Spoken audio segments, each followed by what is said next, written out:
Docteur Pascal Thys, bonjour. Vous êtes gynécologue et endocrinologue à Paris.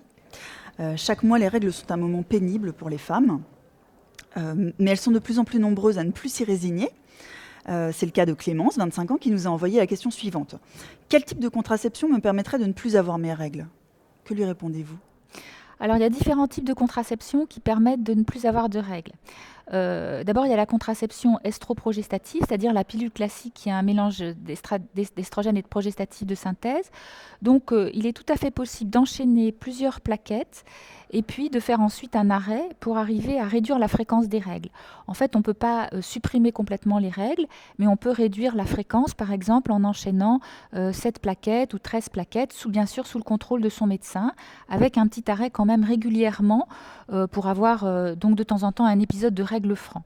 Alors ça, c'est une possibilité. Et puis, il y a aussi des contraceptions d'autres types qui peuvent également être associées à un certain pourcentage d'arrêt de règles. Par exemple, la contraception progestative pure, la pilule micro-progestative qu'on donne à certaines femmes, notamment en cas de facteur de risque vasculaire, qui peut entraîner également jusqu'à 40% d'arrêt des règles. L'implant sous-cutané également peut être accompagné d'un arrêt des règles. Et puis, le dispositif intra-utérin, donc à la progestérone. Voilà. Très bien. Quel est l'intérêt de supprimer les règles? Alors, il y a 2 choses, il y a même 3 choses. Il y a d'abord des femmes qui ont une vraie demande, je dirais personnelle, parce que ça ne les arrange pas sur le plan professionnel ou sur le plan sportif, par exemple. Il y a des femmes qui souffrent de leurs règles, soit parce qu'elles ont des règles très douloureuses, soit abondantes. Et donc, à ce moment-là, évidemment, en supprimant les règles, on supprime les symptômes.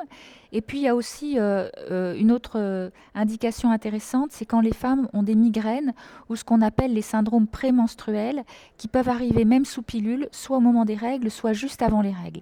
Et là, la contraception dite étendue, le fait d'enchaîner plusieurs plaquettes de pilules, permet en fait de supprimer ces symptômes gênants.